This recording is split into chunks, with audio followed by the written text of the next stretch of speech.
Breaking news. Pastor Praveen Kumar death mystery వీడుతోందా? వరుసగా వెలుగులోకి వస్తున్న వీడియోలు చెబుతున్నదేంటి? ఆయన తీసుకున్న రిస్కే ప్రాణాలను తీసిందా? ఇలాంటి ప్రశ్నలన్నీ ఇప్పుడు చక్కర్లు కొడుతున్నాయి. ప్రవీణ్ విజయవాడలో ఆగిపోకుండా ప్రయాణం చేయటమే అతని ప్రాణం తీసిందా అనే అనుమానాలు ఇప్పుడు తెరపైకి వస్తున్నాయి.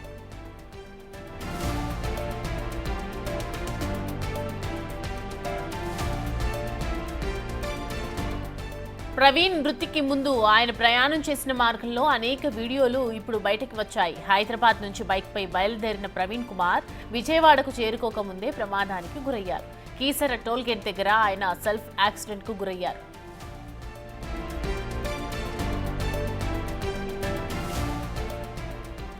ఈ యాక్సిడెంట్ తర్వాత పగిలిన హెడ్లైట్తోనే బైక్ నడుపుకుంటూ ప్రవీణ్ ముందుకెళ్లారు. గుంటుపల్లి సిగ్నల్ దగ్గర ఆయనకు మరోసారి ప్రమాదం తప్పింది. అక్కడ కాసేపు ఆగి మళ్లీ బయలుదేరిన బైక్ నడపడానికి ప్రవీణ్ ఇబ్బంది పడ్డారు. సిగ్నల్ వద్ద కాళ్లతో బైక్ను బ్యాలెన్స్ చేస్తూ ముందుకెళ్లారు.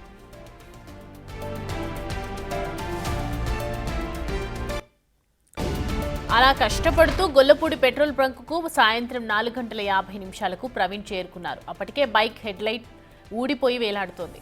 బైక్ నడపడంలో పాస్టర్ ప్రవీణ్ ఇబ్బంది పడ్డట్లు కనిపించారు. పెట్రోల్ కొట్టించుకున్న తర్వాత పాస్టర్ ప్రవీణ్ అక్కడి నుంచి వెళ్లిపోయారు.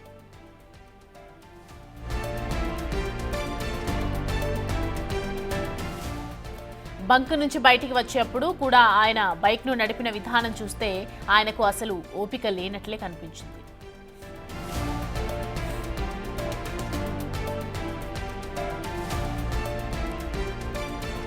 పెట్రోల్ బంక్ నుంచి బయలుదేరి కనకదుర్గ ఫ్లైఓవర్ మీదుగా బెంజ్ సర్కిల్ చేరుకున్నారు. 5:20 రామవరపాడు రింగ్కు కొద్ది దూరంలో బైక్ ఆపి కూర్చున్నారు. ఇది గమనించి అక్కడికి వచ్చిన ట్రాఫిక్ ఎస్ఐ సుబ్బారావు అతనికి తాగునీరు ఇచ్చి పక్కనున్న పార్కులో కూర్చోబెట్టారు. సాయంత్రం 5:30 నుంచి రాత్రి 8:30 వరకు ఆయన పార్కులోనే రెస్ట్ తీసుకున్నారు.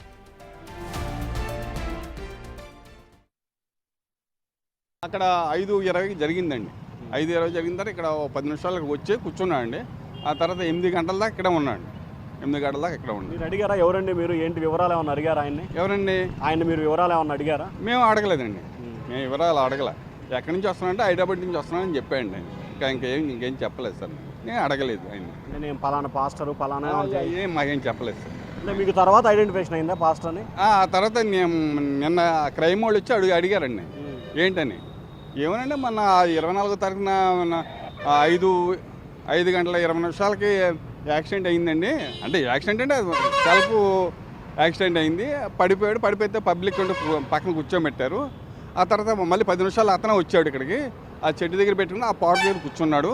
2-3 గంటలు అలా రెస్ట్ తీసుకున్న తర్వాత మళ్ళీ మొహం కడుక్కుని టీ తాగితే మేము ఈ బాగోలేదు కదా, లైట్ లేదు, ఈ చీకట్లో వెళ్ళాలంటే కొద్దిగా కష్టంగా ఉంటుంది అని చెప్పి అది ఎక్కడ రిపేర్ చేసుకోండి అని చెప్పానండి. ఆ తర్వాత వాటర్ అతను పిలిచి ఏదైనా తాడు ఏదైనా కడితే ఇతను రిపేర్ దగ్గరికి వెళ్ళేటప్పటికి వెళ్తాడు అని చెప్పామండి.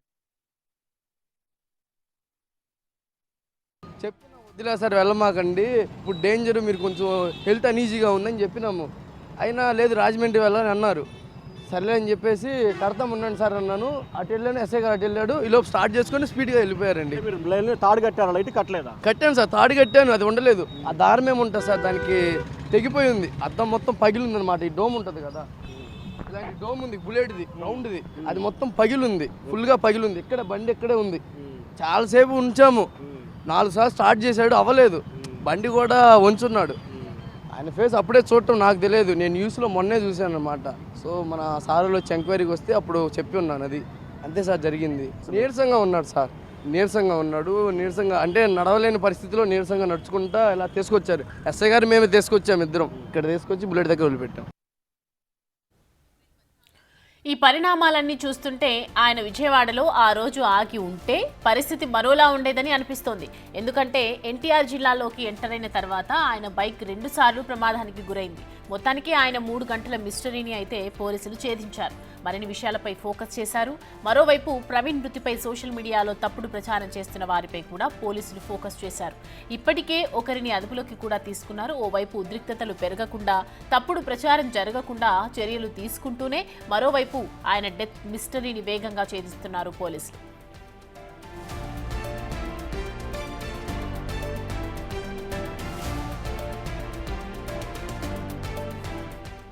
ఈ అంశానికి సంబంధించి పూర్తి డీటెయిల్స్ మా ప్రతినిధి సాహిత్య అందిస్తారు. సాహిత్య, చూస్తున్నాం కదా ఈ పోలీసులు ఏ విధంగా చర్యలు తీసుకునే అవకాశాలు ఉన్నాయి, ఏ విధంగా ముందుకెళ్ళబోతున్నారు ఈ సీసీ ఫుటేజ్ చూసిన తర్వాత?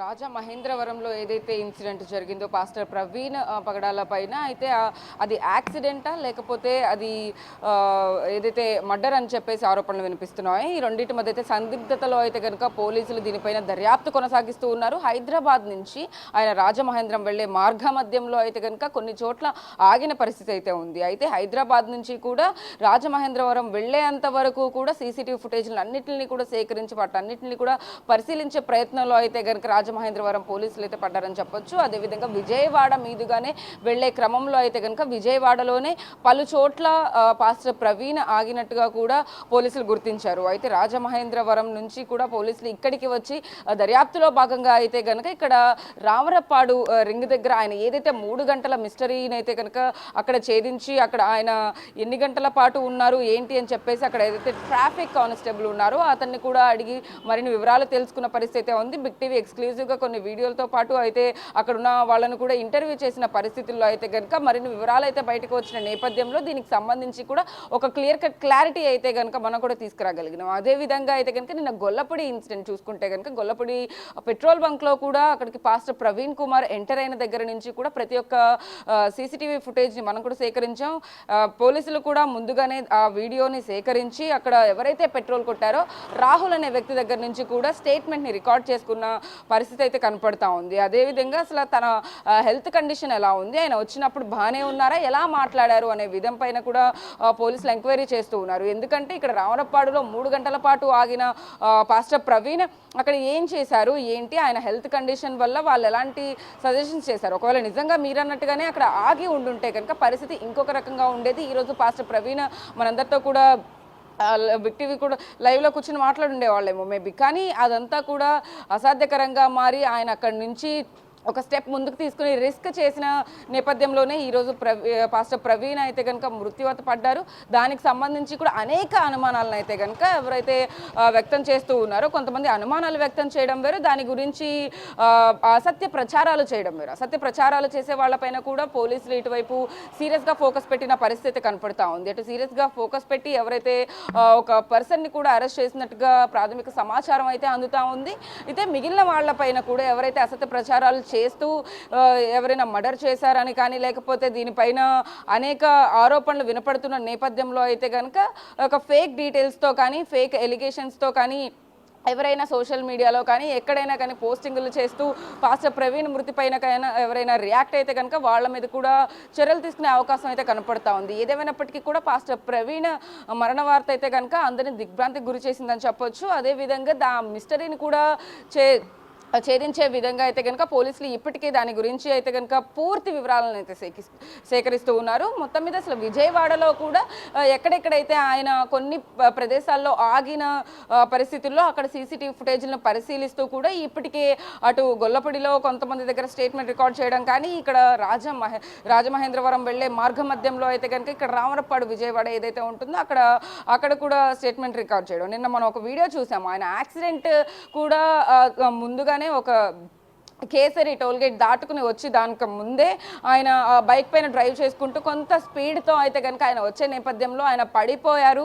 అక్కడే హెడ్ లైట్ కూడా విరిగి పడి ఉండొచ్చు అనే అనుమానాలు వ్యక్తం అవుతున్న నేపథ్యంలో కనుక అయితే ఇది సెకండ్ యాక్సిడెంట్గా ఎక్కడైతే ఆయన పడిపోయి మృతి చెందారో దానికన్నా ముందు కూడా ఒక చోట పడిపోయి ఉన్నారు కాబట్టి హెడ్ లైట్ విరగడం కానీ బండికి కొంత భాగం వరకు కూడా డ్యామేజ్ అవ్వడం కూడా మనం పూర్తిగా గమనించవచ్చు. కానీ అలానే ఆయన ట్రావెల్ చేసుకుంటూ వెళ్ళడం కొంత ఏదైతే ఉందో వెళ్ళిపోగలంలే ఇంకెంత దూరం అనుకుంటూ ఆయన ప్రయాణం చేశారా అనే ఆలోచనలో ఆయన వెళ్ళారా అనే నేపథ్యంలో కూడా పోలీసులు దీని మీద కూపీ లాగుతూ ఉన్నారు. ఎందుకంటే అక్కడ ఆగినప్పుడు కూడా 3 గంటల పాటు రామరపాడులో అక్కడ కొంతమంది చెప్పారు ఇక్కడ ఆగి రెస్ట్ తీసుకుని వెళ్ళండి సార్, మీరు చూస్తుంటే నీరసంగా ఉన్నారు అని చెప్పిన పరిస్థితుల్లో కూడా ఆయన లేదు నేను బయలుదేరాలి అని చెప్పే కూడా అక్కడి నుంచి టీ తాగినా వాళ్ళతో మాట్లాడిన 3 గంటల సేపు అక్కడే ఉన్నప్పటికీ కూడా ఆయన చాలా దూరం ప్రయాణిస్తూ బండి మీద వస్తున్నారు కాబట్టి చాలా మెల్లగా ఆయన డ్రైవ్ చేసుకుంటూ వచ్చారు.